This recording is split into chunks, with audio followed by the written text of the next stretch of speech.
अस्सलाम वालेकुम नाज़रीन, प्रोग्राम ओपिनियन विद अली काज़ी में बलिकार और यासिर अहमद हमको स्टूडियो में ज्वाइन करता सीनियर तजज़ियाकार अली काज़ी साहब। वेलकम अली साहब। Thank you Yasir. अली साहब कुछ ॾींहंनि खां ईअं ॻाल्हियूं बहितर थियण ते नज़र अचनि पई कि टॉक्स कुझु माना ईअं ॼण मज़र अचे पियो त कुझु थी सघे थो या का उम्मीद ज़ाहिर थी सघे थी, पर ज़ाहिर आहे जॾहिं बयानात ज़ाहिर आहे हिकिड़े स्पॉयलर्स क्रिएट करे सघनि था, ॿिया मसइला बि थी सघनि था, त पोइ ख़ान साहब जेको आहे उहो जॾहिं चयो बादशाह या अहिड़ा का लफ़्ज़ इस्तेमालु कया। ख़ैर अॼु ॾिठोसि त भई फ़र्द जुर्म आयद थी वियो जिना हाउस जे जेको 9 मई वारा केसिस आहिनि जंहिंमें गच MNAs बि आहिनि जिन ते फ़र्द जुर्म आयद थियो आहे। वरी जेको आहे अॼु पंहिंजो शाह महमूद कुरैशी साहब खे बि जेको आहे उहो चयो वियो त भई वापसि जेल। जी, शाह महमूद कुरैशी साहब खे वापसि जेल मोकिले छॾियूं, जेको हिकिड़ो महसूसु थियो पिए त शायदि को कॉन्फिडेंस बिल्डिंग मेजर थिए पियो, हिकिड़ी का विच में का ठापुर थिए पई, लेकिन खेसि जेको आहे उछतो सेहतमंद करार ॾेई जेल मोकिले छॾियो अथनि। ऐं बयानात बहरहाल ॿिन्ही तरफ़नि खां सख़्तु आहिनि।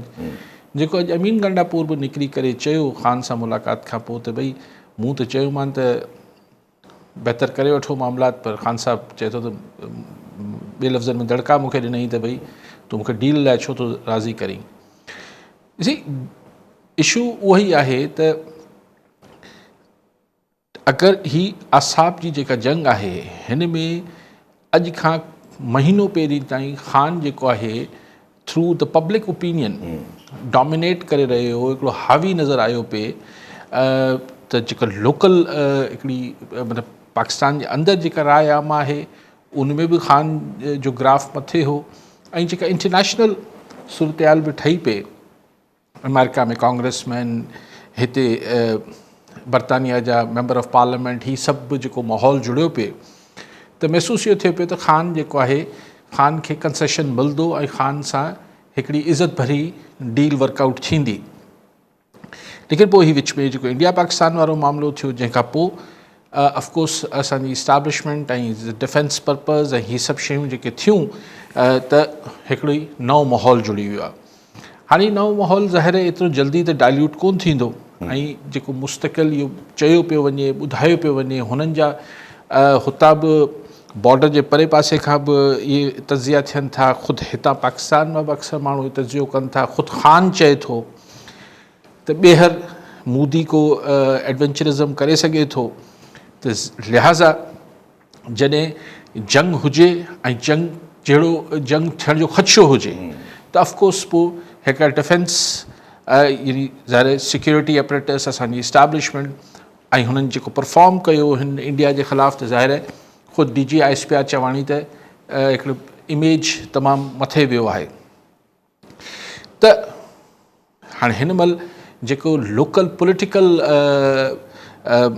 जेका शयूं अटकियल आहिनि, भले केरु चए न चए उन सां फ़र्क़ु नथो पए त इस्टेब्लिशमेंट जो पॉलिटिक्स सां तालुक़ु न आहे, पर पाण सभिनी खे ख़बर आहे, सॼी जहान खे ख़बर आहे त इहो सही ॻाल्हि न आहे। त हाणे ख़ान जो मामिलो त अटकियल ई इस्टेब्लिशमेंट सां आहे, त पहिरीं जे अर्ज़ु कयो त राय आमा ख़ान जी तरफ़ हुई, ताक़त ॿिए पासे हुई, पर राय आमा जी ताक़त ख़ान जे पासे हुई। हाणे ही जेका सिचुएशन चेंज थी आहे हिन में बिल्कुलु महीना अॻु वारी सूरतहाल थोड़ी मटियल आहे। ईअं न आहे त ख़ान जो ग्राफ को हेठि हलियो वियो आहे, लेकिन बहरहाल ॿी मतिलबु हाणे हिकिड़ी डिफरेंट माहौल जुड़ियल आहे पाकिस्तान जो। त हिन सूरतहाल में ख़ान लाइ को पंहिंजी मर्ज़ी जी डील वठणु त मुमकिन कोन्हे, तंहिंजे करे मूं बार बार काफ़ी ॾींहंनि खां मूं चयो पिए त ख़ान अॻु ॾिसूं त लचक ॾेखारे थो या नथो ॾेखारे, ऐं ख़ान खे पोइ हिते हटिणो पवंदो, यानी इहो ज़िद छॾणी पवंदी त फ़ौरन मूंखे इलेक्शन कराए ॾियो। अगरि ऐं पोइ वरी पर्सनल रिमार्क्स वरी शुरू थी विया, यानी वरी जॾहिं तव्हां आर्मी चीफ खे चवणु त जेको एलिवेशन ते जेको ख़ान जो तबसरो हो, ज़ाहिर इहो को वणियो त कोन हूंदो इस्टेब्लिशमेंट खे, स्पेशली चीफ खे। त पर्सनल मामिलो जॾहिं तव्हां करणु शुरू कयो था त पोइ मामिलो निबिरिजे कीअं, त पोइ वरी हिकिड़ो टकराव वारी सूरतहाल आहे, वरी हिकिड़ी पॉलिटिकल पोलराइज़ेशन जो मामिलो थींदो, सो घुमी फिरी उते अची बीह रहिया आहियूं, नेवर एंडिंग सिचुएशन क्रिएट थियणु शुरू थी वेंदी। ऐं सभु सारी ॻाल्हि आहे, पर जेको जीअं तव्हां ॻाल्हि कई त हिकिड़ी सिचुएशन जेका इंटरनेशनली ठहियलु आहे, जेका हिकिड़ी आहे बि त ठीकु आहे, इंटरनेशनली जेका सिचुएशन ठहियलु आहे, पर इहा मुस्तक़िल त न आहे कि असां ठहंदे बि ॾिठियूं आहिनि, ईअं डरंदे बि ॾिठियूं आहिनि, देरी न लॻंदी आहे।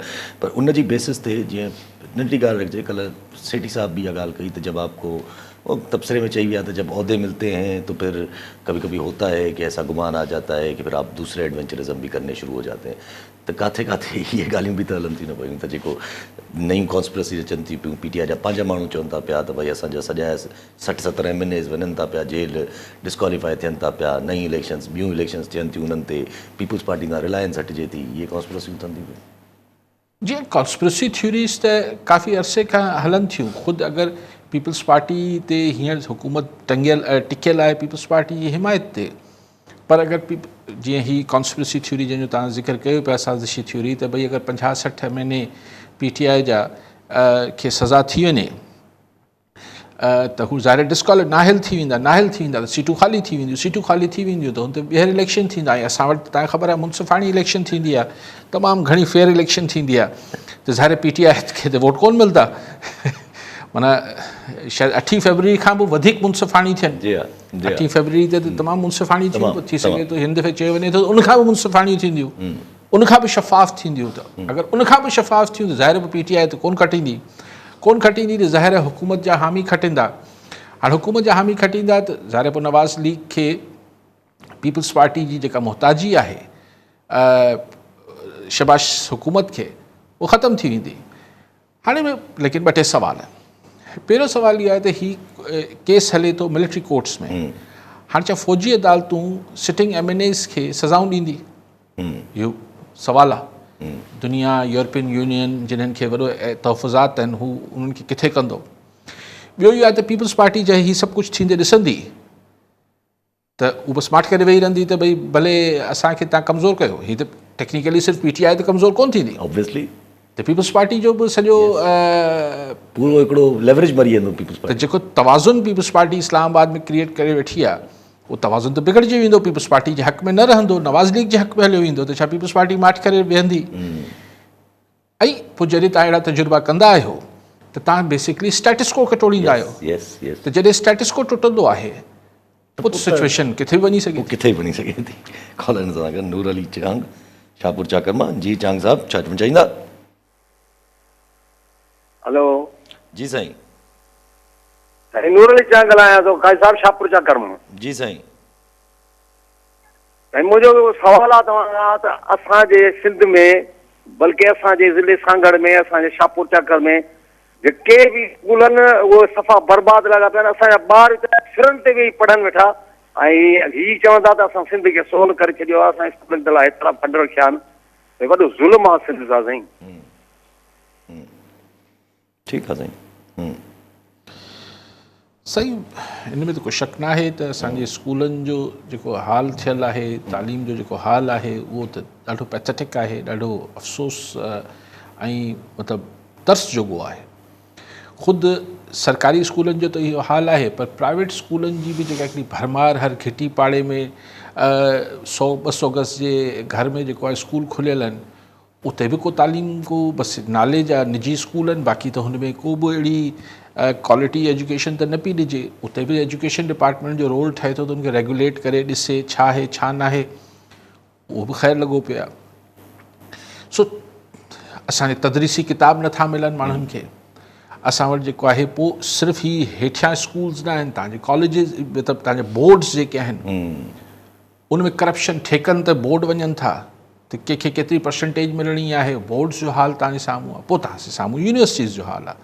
सो प्राइमरी स्कूल खां वठी यूनिस ताईं हालत तमामु अफ़सोस जोगी आहे ऐं मतिलबु तर्स जोगी जेके चइजे ॾाढी ॻणती जोगी आहे। पर सभई ॻणती जो इज़हार कनि था, पोइ हिक ॿिए ते इल्ज़ाम हणनि था, हीअ उस्तादनि जी तंज़ीमूं ई कनि थियूं, चवनि था सरकार ई करे थी, हू चवनि था वालदेन ई कनि था, पोइ चवनि था हिकिड़ो लेक्चर कयो, अचो हिकिड़ो सेमिनार कयूं, अचो हीअं कयूं। पोइ तव्हां जहिड़ा दोस्त सवाल कनि था, असां जहिड़ा माण्हू ॻाल्हाइनि था, ऐं पोइ ॻाल्हि अॻिते हली वञे थी। इहो ई हाल असांजे हॉस्पिटल्स जो आहे। मतिलबु एजुकेशन सेक्टर आहे, पोइ असांजो हेल्थ सेक्टर आहे। अजीब आहे, PPH आहे, मूंखे इहो सम्झ न आयो, कॾहिं बि न आयो आहे त हीउ इदारो कंदो छा रहियो आहे। अॼु पोइ हिकिड़ो जॾहिं तव्हां वटि हेल्थ डिपार्टमेंट आहे त PPH छो आहे? जीअं अगरि तव्हां वटि एजुकेशन डिपार्टमेंट आहे त हू ॿियो जेको एजुकेशन जे खाते में खुलियल आहे, हिकिड़ो ॿियो जाम खुलियल आहिनि। न हा, 2 टे ईअं ॿिया इदारा एजुकेशन लाइ खुलियल आहिनि, सिंध एजुकेशन फाउंडेशन अलाए छा। Sindh education foundation. त ईअं तव्हां वटि PPHI आहे, पोइ अॼु चऊं त लेडी वर्कर्स खे PPHI में ज़म करे छॾियो, त पोइ कंदा रहो। पोइ हॉस्पिटल मूंखे ॿुधायो स्कूल बि NGO थी हलाइनि, स्कूल NGOs हलाए वठनि, को हला करे को अमरीकी साना वारा अची अडॉप्ट करे वठनि, को यासिर सुमरो करे वठे, हॉस्पिटल्स बि चवनि था को NGO हलाए वठनि। उहे बीआरएन पोसां उन्हनि खां वठी छॾींदासीं। हा। SIUT सो ॻाल्हि इहा आहे त ही हिकिड़ी बसि असांखे हेल्थ जी ॻाल्हि कयो त असांखे ॿुधायो वञे थो साईं तव्हां ही नथा ॾिसो NICVD असांजो। अच्छा बाबा सभिनी जो दिलि जो आरज़ो त कोन्हे न। ऐं हुन में बि अॼु मूंखे ख़बर पंहिंजी अख़बार में पढ़ी पई, NICVD में बि डॉक्टरनि जी दाहूं लॻी पई हुयूं त उहे मुख़्तलिफ़ शयूं कमु न पियूं कनि कराची में। पोइ चवंदा असां गिम्स ॾिसो, गिम्स में छा ॾिसूं वञी इहो हिकिड़ो अलॻि सुवालु आहे। पर भाई इहो ई त सॼो सिंध जो 5.5-6 करोड़ माण्हुनि खे ही छा अगरि मञी वठूं भई ही ॿई हॉस्पिटल्स ठीकु पियूं कमु कनि त बसि इहो ई कंदियूं। अच्छा अगरि एजुकेशन जी ॻाल्हि कयो त पोइ उन लाइ त मिसाल ॾियण लाइ मौजूदु न आहे त साईं फलाणो इदारो वञी ॾिसो। सो किथे वञिजे, यानी एजुकेशन जो हाल ही आहे, हेल्थ जो हाल ही आहे। सो बाक़ी हाणे अगरि ॿियनि त मतिलबु ज़िक्र कंदासीं त पोइ एग्रीकल्चर जो हाल छा आहे, पोइ इरीगेशन जो हाल छा आहे, न पोइ लॉ एंड ऑर्डर जो हाल छा आहे, पोइ लॉ एंड ऑर्डर जो हाल छा आहे। जी हा। अॼु बि पाण वटि हिते ख़ानदान विड़िया 5-6 माण्हू हिक ॿिए जा मारे छॾिया अथऊं किथे एग्ज़ैक्टली शायदि शहर यादि नथो अचे पर हेॾे काॾे सकरिया केरपुर तरफ़ इन तरफ़। ॾिसो उहो त हथियार एतिरो घणो आहे ऐं इलीगल हथियार आहे, हथियारनि जी रसद एतिरी आहे, कचो हुजे पको हुजे। जॾहिं कचे में ई हथियार एतिरो वञे थो जो धाड़ेलनि वटि हर क़िस्म जो लेटेस्ट इक्विपमेंट मौजूदु हुजे त पके ते त कीअं न मिलंदो हूंदो। ऐं लेकिन ॾिसो हिकिड़ी इहो त सॼी दुनिया में थिए थो, ख़ानगी मामला झेड़ा थियनि था, उहो हिकिड़ी ॿी ॻाल्हि आहे। पर हीअ जेको बिरादरियुनि जा झेड़ा साईं पोइ मोर्चा बंदि थी वञनि था, पोइ हिक ॿिए जी औरतूं मरनि थियूं, ॿार मरनि था, ज़ाहिर नोगो एरियाज़ थी था वञनि, नोगो एरियाज़ थी वञनि था। ऐं बसि कॉलर सां जावेद समूह नगर पाकर मां। जी समूह साहब छा चवणु चाहींदा? तव्हां खां इहो सम्झणु चाहियूं था त हाणे जेका जून वारी बजट अचे पई उनमें गवर्नमेंट जेका आहे उहो रोज़गार लाइ, इन्वेस्टमेंट लाइ ऐं पघारदार तबिके जी सहूलियत जे लाइ कहिड़ा उपाय वठे थी? जेकॾहिं उनमें वधीक उन जी सपोर्ट करण जे लाइ सुठा उपाय वठे थी ऐं अगरि जेकॾहिं नथी वठे त उन जा मज़दूरनि ते, पघारदार तबिके ते ऐं ग़रीबनि जी मुआशी हालत ते कहिड़ा असरात मुरतब थींदा? ठीकु है, सही समझो। इहो सवाल तव्हांखे असांजे फाइनेंस मिनिस्टर खां करणु खपे, छाकाणि उनखे ख़बर हूंदी। असांखे जेतिरी ख़बर आहे उहो तव्हांखे ॿुधायूं था। असांखे इहा ख़बर जेका SN इक़बाल ॾिनी आहे, उहो बि वफ़ाक़ी वज़ीरनि, त ॿियो बजट में अलाए थींदो न थींदो पर डिफेंस बजट वधाइनि था। असांजो जेको डिफेंस जो बजट आहे उहो वधे थो। फैसल वावड़ा साहब चयो त डिफेंस बजट वधणु खपे, उन्हनि चयो त 100% पघार वधणु खपे सोल्जर्स जी, सभिनी अफ़सरनि जी। उनखां पोइ जेको आहे हाणे वरी SN इक़बाल साहब चयो त इहा सूरत हाल अहिड़ी आहे जो असांखे डिफेंस बजट वधाइणो पवंदो। ठीकु थी वियो, डिफेंस बजट वधाइबो। सो इहो समूह साहिबु अॼु जी ख़बर त इहा आहे त बजट में एतिरो त थिए थो, डिफेंस जो बजट वधी वेंदो। कुझु ॾींहं पहिरीं असांजे MNA MPA साहिबान पंहिंजी पघारूं ऐं मरात वधायूं हुयूं। इहो ॿुधूं था त जेको IMF नथी मञे इन ॻाल्हि ते, त जेको शहबाज शरीफ़ साहिब जो ख़्यालु हो त हिननि ते मुलाज़िमनि ते टैक्स घटाइजे, उहो IMF नथी मञे। छाकाणि त असां वटि अञा बि जेको फिस्कल डेफिसिट आहे, खसारो आहे, उहो त पूरत थिए नथी, असांजी उगाड़ी एतिरी थिए नथी। पोइ असीं इनडायरेक्ट टैक्सिस हणूं था, पेट्रोल ते लेवीज़ वधाए छॾियूं था, ही कयूं था, हू कयूं था। सो हाणे चवनि था त शरह मुनाफ़ा बि वधाइण जी को सोच थिए पई, इंट्रस्ट रेट। छाकाणि त असीं किथां कमायूं? मतिलबु मूंखे त इहो सम्झ नथो अचे, जेको चवनि था IMF से कशकोल तोड़ दो, फलाण कर दो, कैसे तोड़ दो? यस। ऐं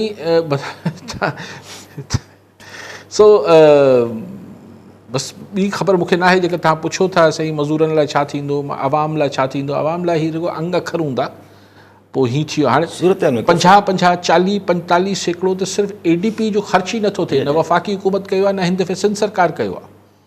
त बजट में त अची ॿुधाईनि था त असीं 100 रुपयो ख़र्च कंदासीं, साल खां पोइ जेको आहे 50-55 रुपया ख़र्च कंदा, त घटि में घटि उहो पैसो जेको मार्केट में वञिणो हो उहो ई नथो, सरकार जो पैसो ई नथो वञे। त सर डिफेंस बजट वधे पियो, बाक़ी ख़बर ख़ुदा खे। उहो बसि रहिजी थो वञे न, उहो जेको पैसो पोइ कमीशन में सभु मामला सेटल नथा थियनि, हिन करे रहिजी। कॉलर वठी वठो, मोहम्मद सिद्दीक़ सुमरो कराची मां। जी सुमरो साहब छा चवणु चाहींदा?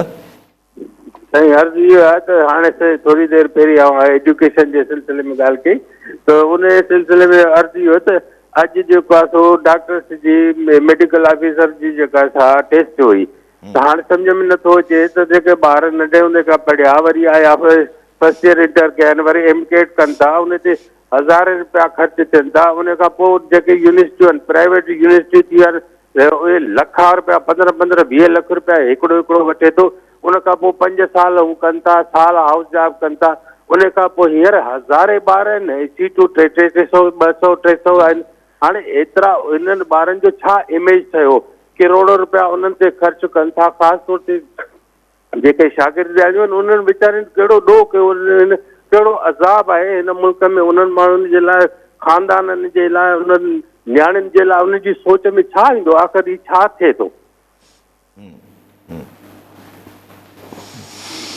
साईं छा चवनि था त पोइ उन्हनि जो टेस्ट थींदो मेडिकल ऑफिसर्स लाइ इहो रूल ठाहे छॾियो अथऊं त MBBS करण खां पोइ जेको लाइसेंस हूंदो आहे जेको तव्हांखे PMDC ॾींदो आहे उन लाइसेंस लाइ टेस्ट ॾियणो पवंदो अच्छा पोइ माना MBBS पढ़ी बि अचनि हाउस जॉब करे बि अचनि हुन खां पोइ बि लाइसेंस टू प्रैक्टिस लाइ तव्हांखे टेस्ट छा उन्हनि जी छा कद बुत ॾिसंदा आहिनि छा ॾिसंदा आहिनि हिकिड़े MCQ हिकिड़ो टेस्ट थींदो आहे ॿियो वरी छा न मतिलबु छा हुन में साबित छा करिणो हूंदो आहे त ही MBBS जाली पढ़ी आयो आहे चीटिंग करे या यार छा बादशाही ॻाल्हि आहे बसि लाइसेंस मतिलबु ॾिसी अगरि हिकिड़ो माण्हू इंजीनियरिंग करे आयो आहे त हू इंजीनियरिंग करे आयो आहे न पोइ तव्हां उनखां या त तव्हां पोइ उनखां अगरि तव्हां उनखां पुछो त World War II में केतिरा माण्हू मुआ त हिन सां जो छा वञे या लाइक वाइज़ डॉक्टर ऐं साईं सही थो चए सुमरो साहिबु इहे जेके प्राइवेट हॉस्पिटल्स आहिनि ये जेको मेडिकल कॉलेजिस आहिनि सॉरी हॉस्पिटल्स न प्राइवेट कॉलेजिस जेके आहिनि हुन सां गॾु ई अस्पताल मतिलबु करोड़ रुपया लॻनि था हिकिड़े डॉक्टर खे पढ़ाइण लाइ हिकिड़े माइटनि खे करोड़ रुपया ॾियणा पवनि था यस यस ख़ाली हिकिड़ो डॉक्टर को वञी ही साईं जेको चए पियो मूंखे हाणे एक्ज़ेक्ट आहे पर मूंखे कंहिं ॿुधायो त 1.5-2 करोड़ रुपया लॻी वञनि था यस आराम सां त यार ऐं पोइ छा हुन ॿार खे तव्हां वरी हिकिड़ो प्रैक्टिस बि करणु नथा ॾियो सरकारी अस्पतालनि में त ज़ाहिर केतिरी जॉब्स हूंदियूं जेतिरियूं हूंदियूं ओतिरियूं हूंदियूं कुझु ऐं उनमें सिफ़ारिशूं ऐं सभु मामला थींदा पर अगरि हू प्राइवेट के सेक्टर में नओं ये MBBS डॉक्टर हलियो वञे जेको करोड़ों रुपया ख़र्च करे हुते डॉक्टरी कई अथसि MBBS कयो अथसि त हुनखे पघार छा था ॾियनि प्राइवेट हॉस्पिटल वारा नंढी हॉस्पिटल आहे वॾी का हुजे त वरी पोइ न वॾी में वॾा हू जेके जूनियर डॉक्टर्स आहिनि उनखे कुझु बि नथो मिले वीचारनि खे सिर्फ़ु हिकिड़ो एक्सपीरियंस थिए थो ऐं बाक़ी कुझु बि नथो थिए त ऐं हू हॉस्पिटल्स अरबे रुपया कमाईंदा यस यस न हुननि खे FPR वञी पुछे थो ट्रस्ट न ई ही जेको असां वटि हेल्थ जो को हिकिड़ी रेगुलेटरी बॉडी बि ठहियलु आहे असां वटि सिंध में बि ठहियलु आहे हेल्थ केयर कमीशन आहे या हेल्थ डिपार्टमेंट आहे सॉरी न उहो वञी ॾिसनि था त भई तव्हां लुटियो पिया माण्हुनि खे हींअर हिकिड़ो वेझो हो उहो वाक़ुफ़ु त उनखे पेट में सूर हो उनखे वञी चयूं त उते हिकिड़ी प्राइवेट हॉस्पिटल हिते उन सर्जन साहिबु चए थो इन गॉल ब्लैडर जो इशू आहे उनजो पितो कढी छॾियूं अच्छा भई गॉल ब्लैडर जो ठीकु आहे रिमूव करे छॾियो गॉल ब्लैडर उहो सूर साॻियोसि बाद में ख़बर पई त हुनजे गॉल ब्लैडर सां को तालुक़ु ई कोन हो हुनखे कार्डियक इशू हो माण्हू चवंदा आहिनि पेट जे सूर सां दिलि जे सूर जो छा दिलि सां छा मामिलो आहे पर न थींदो आहे हिन दिलि जे मामले में बि पेट सां कनेक्शन हूंदो आहे त पर हुन सर्जन खां केरु पुछे त बाबा तो हुनखे 2-3 लख रुपए जो बिल बि ठाहे ॾिनो हुन माण्हू खे बेपितो बि करे छॾियई सभु कई पर छो पर हिते तसवर ई न आहे जी हिते दुनिया में सू थी वञे डॉक्टर जी हड़ हली वञे हॉस्पिटल जी हॉस्पिटल जी हड़ हली वञे हॉस्पिटल जी मिलियंस ऑफ डॉलर भरे ॾे उहो कंपनसेशन ऐं डैमेज में असां वटि छा थो थिए त जनरली असां वटि सॼी सिचुएशन ईअं ई हले थी पई ऐं त पंहिंजी ॻाल्हि हले पई जेका मुल्क जे हवाले सां त इहे पॉलिटिक्स जे हवाले सां ऐं पंहिंजे जेका ॻाल्हि जेका पाण कईसीं त ज़रा जेका विंडो जीअं तव्हां ॻाल्हि कई अथई जेका हालात हिकिड़े इंटरनेशनली बि ठहियल आहिनि बार बार चए थो हर कोई चवे थो त इहा हिकिड़े क़िस्म जी ॼण विंडो आहे जेका हिकिड़ा अपॉर्चुनिटी मिली आहे पर होॾां इंडिया त पंहिंजा डिप्लोमेटिक्स चैनल्स खोलण लाइ माण्हू मोकिले छॾिया पाण ॾांहुं अञा विया कोन्हनि तयारी लॻी पई आहे पीपल्स पार्टी चवे थी त PTI वारनि खे बि शामिलु कयो पर हाणे मञियो वञे त नथो वञे का ख़बर न आहे पर कुझु मतिलबु जेके सहाफ़ी वेठा आहिनि इंटरनेशनली तबसरा कनि था उहे त बेसिकली चवनि था त ही इंडिया मञी वियो आहे ऑलमोस्ट टैरिफ जे मामले ते ट्रम्प सां, बसि थोरी घणी हुननि जूं लवाज़मात रहियल आहिनि जंहिंमें ज़ीरो टैरिफ ते हू ट्रम्प सां अची वेंदो ॻाल्हि ते, जंहिं हुन खां पोइ त माना सिचुएशन वरी क्लियर थी। ठीकु आहे, लेकिन जेको हिन में अमेरिका सां भले ज़ीरो टैरिफ बि करे वठे मोदी सरकार, लेकिन हाणे मोदी खे उहा सपोर्ट ज़ाहिर अमेरिका कीअं कंदो? हा ज़ाहिर आहे उहो मिलिट्री परसेप्शन त ज़ाहिर आहे उहो त डायनामिक्स चेंज थी आहे बसि। ठीकु आहे न, मतिलबु उहो सिचुएशन न आहे त हिते बंदूक खणी पाण अची अमेरिका वेही रहे। त आऊं ये गुज़ारिश कयां थो त हिते बेसिकली ॻाल्हि ॿ आहिनि न पाकिस्तान जे हक़ में, अगरि पाण विज़ावी इंडिया ॾिसूं, हिकिड़ो आहे त असां वटि ख़ुदि असीं न्यूक्लियर पावर आहियूं, हिन खे अमेरिका छा कंदो? न्यूक्लियर पावर खे छा थो करे सघे? ठीकु आहे न, मतिलबु पावर खे घणो कुझु करे सघे थो, लेकिन पोइ उहो जेको न्यूक्लियर पावर हूंदो उहो बि त कुझु कंदो न, त तबाही त सॼी दुनिया जी ईंदी न। ॿियो फैक्टर आहे ख़ुदि चाइना जी जेका असांखे आउटराइट सपोर्ट आहे हिन महिल ताईं। त हिन सिचुएशन में ही जेको रोल इंडिया गुज़िरियल 15-20 सालनि खां ठाहिण जी कोशिशि कई पे, उहो वरी फ्लॉप थी वियो आहे। उहो जेको 6 सुपर पावर दुनिया जो थियणु चाहे पियो, वीटो पावर वठण जी ॻाल्हि करे पियो, उहो नथो थी सघे। परमानेंट सीट पहुचे सिक्योरिटी, परमानेंट सीट आहे, 6 परमानेंट मेंबर थियण, त उहो न पियो थी सघे। बाक़ी इंडिया खे ज़ाहिर हू पंहिंजा ज़ाहिर इक्विपमेंट विकिणंदो, ॿियूं टेक्नोलॉजी विकिणी सघे थो, पर हाणे त इहो सम्झ में आयो त भई राफेल जे साम्हूं चाइनीज़ जहाज़ बि जेके आहिनि इफेक्टिव थी सघनि था। सो ट्रम्प जो ऐं ख़ुदि ट्रम्प लाइ ही तव्हां ॾिसो शयूं एॾी ही जेको जे अंदाज़ सां हू ऑपरेट करे पियो, शयूं ठीकु न पियूं थियनि। ज़ाहिर आहे जीअं नंढड़ी ॻाल्हि आहे, हार्वर्ड वारी जीअं हू उते यूनिवर्सिटी सां विढ़े पियो, एवरी डे हू पाण बि एक्सपोज थिए पियो, ऐं जीअं हू गज़ा खे इग्नोर करे पियो, उहो हली न सघंदो। जीअं हू यूरोप खे पंहिंजी दुनिया खे एलिनेट करे पियो, नथो चवां हुनजे ख़िलाफ़ु को नो कॉन्फिडेंस अची वेंदो, मूंखे ख़बर न थींदो छा, बट हुनखे स्टांस त चेंज करणा पवंदा। पब्लिक ओपिनियन तेज़ी सां एंटी ट्रम्प ठहे पियो। इहो ॾिसो छा हुनजो नतीजो छा थो निकिरे, पर मूंखे नथो लॻे त ईअं दुनिया हलंदी। जो कॉलर पोइ तो सवाल भी आहे सरफराज़ हुसैन लगारी हैदराबाद में। जी लगारी साहब छा तूं चईंदा? अस्सलाम साईं यासिर साहब ऐं साईं मौलवी साहब खे मुंहिंजो सलाम। साईं हिकिड़ो जेको तव्हां डिस्कशन कयो पिया को हेल्थ जो जेको आहे मामलात आहिनि, जीअं साईं ॿुधायो पियो त डॉक्टरनि जी हालत ज़ार आहे ऐं हेल्थ केयर सिस्टम जेको सो तमामु हींअर मतिलबु सॼे त ख़तमु हाल कोन्हे ते, ऐं असांजी ॻाल्हि बिल्कुलु सही आहे। असां बिल्कुलु सही पिया फरमाइनि त अगरि ॿाहिरि मुल्क हुजे त हिननि खे बंदि करे छॾनि। जीअं त BBC हाणे रिपोर्ट ॾिनी आहे त 80% डॉक्टर जेके आहिनि कमीशन ऐं इहे सभु शयूं खाइनि था, वठनि था। बहरहाल हालत ख़राबु आहे, बिल्कुलु सही ॻाल्हि सभु सही पिया फरमाइनि। ॿियो मुंहिंजो सवाल इहो आहे साईं कि जेको IMF हाणे चयो पियो जेको डिफरेंट शयूं करे विया आहिनि त 6% ते रखणी आहे महांगाई या 7% ते, ऐं ही मामला त साईं साहब कीअं था ॾिसनि त हाणे IMF असांजी सॼा बजट पे ठाहे हर ॻाल्हि पघारूं वघारूं, त सरकार साहब हिन खे कीअं था ॾिसनि त हाणे ही नेक्स्ट बजट कीअं हूंदो माण्हुनि जे लाइ? थैंक यू सर, महिरबानी। ठीकु साईं, ठीकु आहे। सही लगारी साहब, को वक़्तु हूंदो जॾहिं बजट सां आम माण्हू जी ज़िंदगी ते वॾा असर पइजे, हाणे नथो। हाणे वधि में वधि इहो माण्हू मिसाल मुलाज़िमत पेशा माण्हू इहो उमेदु लॻाए वेठा हुजनि त साईं बजट में को टैक्स घटिजी वेंदो। मूंखे घटि इम्कान थो लॻे, घटि कबो त 1-2% जेको फ़र्क़ु आणे छॾींदो, IMF खे मिंथ मेड़ कनि पिया।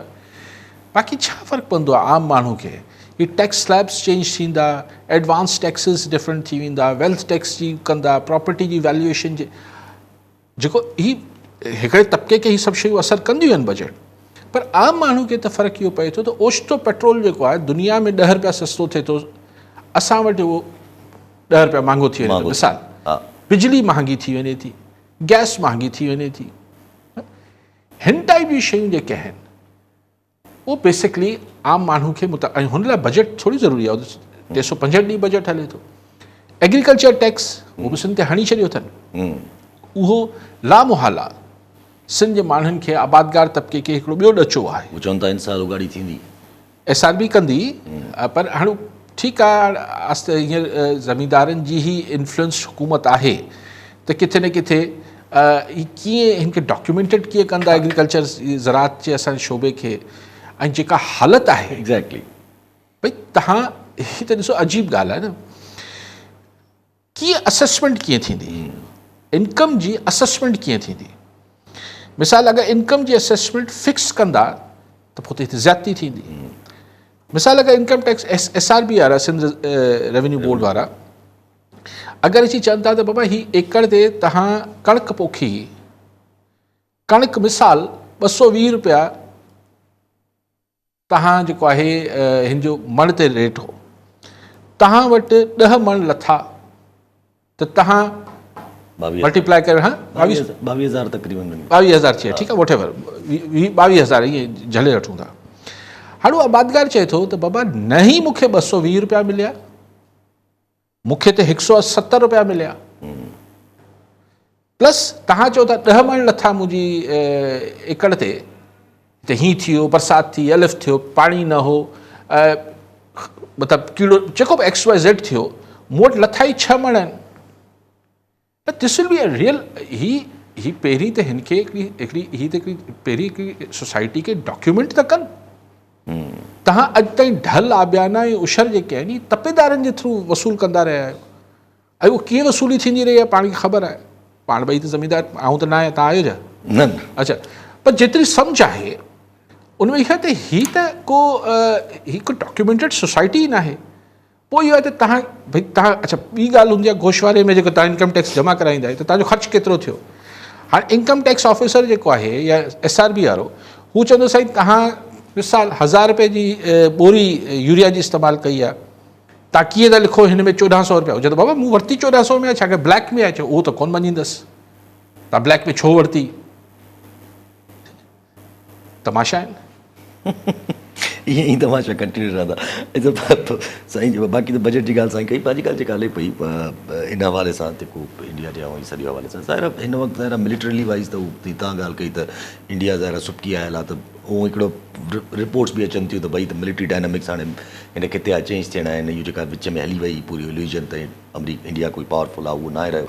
त इहे ॻाल्हियूं त पंहिंजी जाइ ते, पर ज़ाहिर आहे इंडिया हिकिड़ी वॾी इकोनॉमी आहे, ज़ाहिर हुनजी डिप्लोमेटिकली असांखां स्ट्रॉन्ग बीहंदो at the end of the day, अगरि हू करण ते ईंदो त उन अहिड़े मोमेंट ते जॾहिं हू इंडस वाटर ट्रीटी बि सस्पेंड कई वेठो आहे, जॾहिं ख़िलाफ़ वर्ज़ी बि जारी रखी वेठो आहे, त पाकिस्तान बयानात त ॾिए थो पर फ़र्क़ु त को नथो पए। हालांकि हिन वक़्तु इंडिया डिप्लोमेटिकली वीक आहे, पर पोइ बि फ़र्क़ु नथो पए। ॾिसे ही जेका ॿी ॻाल्हि तव्हां कई न, हाणे फ़र्क़ु त ख़ैर इंडिया सां पवंदो न पवंदो, केतिरो पवंदो, ऐं चलो को हाणे ही जेके असांजा वफ़्त वेंदा, मूंखे ही कंहिं ज़माने में थींदो जॾहिं बादशाह हूंदा, पोइ ख़बर ई न हूंदी त वञी वफ़ूद वञी ॿुधाईंदा त साईं पुर्तगाल मां इंडिया ईंदा, इंडिया वारनि खे ॿुधाईंदा, ख़ैर वक़्तु हो। अॼु ही असांजो वफ़्तु वञी पाकिस्तान जो ऐं इंडियन वफ़्तु मिसाल पेरिस में वञी वेहनि था, हाणे पंहिंजो केस रखनि था। हाणे जेको फ्रेंच अथॉरिटीज़ आहिनि, मिसाल चवां थो जर्मन, फ्रेंच, जेको बरतानिया, उहो चाहे वफ़्तनि जी गुफ़्तगू मां मुतासिर थी वेंदा। न ज़ाहिर आहे हुननि जे मुल्क जे इंट्रस्ट में जेको हूंदो उनजी ॻाल्हि खे एग्री कंदा, जेको न कंदा पंहिंजा मुफ़ाद, ख़र्च था वधाईंदा रुॻो। पंहिंजा मुफ़ाद। ऐं मतिलबु हिन छा ज़ाहिर आहे, ही छा फ्रांस खे, जर्मनी खे, अमेरिका खे, जापान, XYZ मुल्कनि खे, हुननि जी जेका बि इंडिया पाकिस्तान जे हवाले सां जहिड़े मुल्क सां जहिड़ी हुननि जी इक्वेशन आहे, ही वफ़्तु उनखे चेंज कराए ईंदा। ॻाल्हियूं आहिनि, मतिलबु ॿुधूं था असीं बि, मतिलबु न न साईं त डिप्लोमेसी आहे, फला छाजी डिप्लोमेसी आहे, ख़ैर चलो ठीकु आहे, भले कनि। हीअ त हिकिड़ी अरे तव्हां ॿुधायो कोन, अच्छा हीअं करे पियो इंडिया, अच्छा पाकिस्तान हीअं पियो करे, असांखे त ख़बर ई कोन्हे। हिननि जा के सफ़ारतकार आहिनि हितां रोज़ हिते ख़बरूं मोकिलीनि पिया। सो तव्हां इंडस वाटर ट्रीटी ही हिकिड़ो वाटर बम आहे। वाटर बम चइजे त अगरि इंडिया पाणी सां छेड़छाड़ करे थो त इट्स डिक्लेयरिंग वॉर। ऐं बार बार चवां थो, ॿियो हिन जो पाकिस्तान इनिशिएट कंदो सर, उहो इनिशिएशन त पाकिस्तान जी न सदबी न। अगरि इंडिया पाणी रोके थो त ॿिए लफ़्ज़नि में हुन पाकिस्तान ते हमिलो करे छॾियो न, पोइ पाकिस्तान पंहिंजे बचाव में जेको करे सघंदो कंदो। जीअं हिन दफ़े बि हुन जॾहिं हिते असांजी एयर स्पेस इंट्रूड कई, दाख़िल थियो, त हुन एक्ट ऑफ वॉर त हुन कयो न, पोइ असांखे जेको पुॻो असां कयो। लाइकवाइज़ अगरि तव्हां कंहिंजो पाणी बंदि कयो था त इहो एयर स्पेस में घिरणु, ॿिए मुल्क ते बम किराइणु, मिज़ाइल किराइणु या फ़ौज दाख़िल करणु जे बराबरि थी वियो न। त पाणी त बंदि, पाणी ते त कीअं हुते एक्ट ऑफ वॉर आहे। पर इन जो सोल्यूशन बि कीअं कढिजे जेसि ताईं? सोल्यूशन त ॾिसो न, बेसिकली हीउ जेको अजीब नॉन सीरियस ट्रम्प जो एटीट्यूड आहे, छा प्रेसिडेंट आहे हाणे सम्झ नथो अचे। हू यानी हू जेका हुनखे कामयाबी थी, हू चए थो मूंखे ॾाढो मुंहिंजी तारीफ़ूं थियूं आहिनि, त भई पोइ तूं हुनखे कंसोलिडेट कर न। तूं रुगो मीडिया में ढोल पियो वॼाई वेठो। तूं हू जेको इंडिया पाकिस्तान जे दरमियान मामलात आहिनि, हाणे हुनखे तूं एक्टिव इन हुन सां कर न, मतिलबु तरीक़े सां फ़ाल थी न उन मामले में। पंहिंजे हुननि जा मामलात हिते थियनि न, पाकिस्तान ऐं इंडिया, दिल्ली ऐं इस्लामाबाद सां।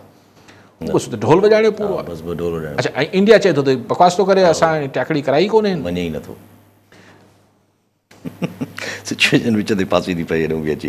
ऐं त बांग्लादेश में बि सूरत हाल जेको आहे उहो थोरी तशवीशनाक वरी क्रिएट थियणु शुरू थी वई आहे। उतां जा जेके हाणे जेके पंहिंजा चीफ एग्ज़ीक्यूटिव आहिनि यूनिस साहब, उहे चवनि था पिया त भई आर्मी मेडल थी करे, मां न त रिज़ाइन करे छॾींदुमि, ईअं तब्दीलियूं शुरू थी वियो आहे। बांग्लादेशी फ़ौज मुदाख़लत करे थी, हुते जो केयर टेकर जेको आहे यूनुस साहब चए थो बांग्लादेशी आर्मी सदाईं कंदी रही आहे मुदाख़लत, इनमें नई ॻाल्हि कहिड़ी आहे। ऐं हसीना वाजिद जेसि ताईं टिकियल हुई, टिकियल ई हुते जी फ़ौज जी, हुते जी इस्टेब्लिशमेंट, मिलिट्री इस्टेब्लिशमेंट जे सहारे हुई। हाणे हसीना खे त माण्हुनि जी ताक़त, ऐं पोइ आख़िर में हुते जी फ़ौज बि परेशान थी वई, त हुन बि हथ कढिया। हाणे न्यू दिल्ली जे ही जेको सेटअप आहे, उहो न्यू दिल्ली खे त नथो वणे। हाणे छा हुते जी फ़ौज खे ज़ाहिर इन्फ्लुएंस न्यू दिल्ली कंदी हूंदी, मूंखे ख़बर न आहे कीअं थो थिए हुते ऑपरेशन्स हुननि जा।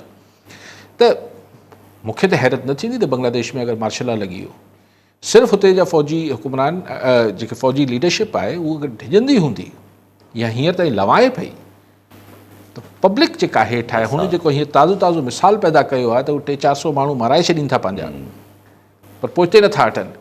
पर बंगाली आर्मी में हू समूरी सलाहियतूं मौजूदु आहिनि त पंहिंजा 2-3 माण्हू मारे छॾे। हुन में उहा पूरी क़ाबिलियत आहे।